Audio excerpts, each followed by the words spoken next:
சின்ன பையனை நம்ம ஹீரோ சத்யா லண்டன்ல படிப்பு முடிச்சுட்டு ரிட்டன் நம்ம ஊருக்கே திரும்ப வரான். வர வழியில குதிரை ஓட்டுறவரும் இந்த காட்டுக்குள்ள பேய் இருக்கு அப்படின்னு சொல்லிட்டு கூட்டிட்டு வராரு.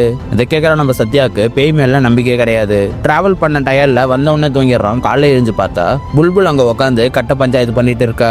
சத்யாவுமே புல்புல்ல பார்க்கும்போது 5 வருஷத்துக்கு முன்னாடி பார்த்த புல்புல் மாதிரியே தெரியல, ஏன்னா நிறைய சேஞ்ச் ஆயிருக்கு. இவனுமே புல்புல் அண்ணனோட ஒய்ஃப்ன்றதுனால சின்ன வயசுல இருந்தே அண்ணின்ற மாதிரி தான் கூட்டிட்டு இருக்கான். இவங்க 2 பேர் பேசிட்டு இருக்கும் போதுதான் தெரியுது மனநல பாதிக்கப்பட்ட தன்னுடைய அண்ணன் காட்டுக்குள்ள இருக்க பேய் அடிச்சு இறந்து போயிட்டாருன்னு, இன்னொரு அண்ணன் வீட்டை விட்டு போயிட்டாருன்னு தெரியுது.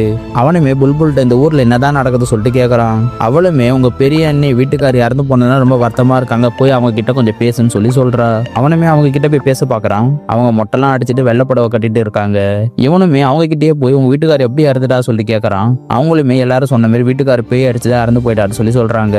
இதெல்லாம் கேட்கற நம்ம சத்யா இது ஒரு புலியோட வேலையா தான் இருக்கும்னு சொல்லிட்டு யோசிக்கிறான். சரி புல்புல்ட்ட பேசலாமே சொல்லிட்டு அவளோட ரூமுக்கு போறான். அங்க போய் பார்த்தா ஒருத்தன் அவளோட காலை பிடிச்சி மசாஜ் பண்ணிட்டு இருக்கான். புல்புலுமே எனக்கு கொஞ்ச நாளுக்கு முன்னாடி கால் கொஞ்சம் அடிபட்டுச்சு, அது சரி பண்றதுக்காக வந்த டாக்டர் இவர் அப்படி சொல்றாங்க. இப்ப அந்த டாக்டர் என்னோட மாஸ்டரோட ஒய்ஃபுக்கு உடம்பு சரியில்லை, நான் தான் போய் பார்க்கணும்னு சொல்லிட்டு கிளம்பிடுறாரு.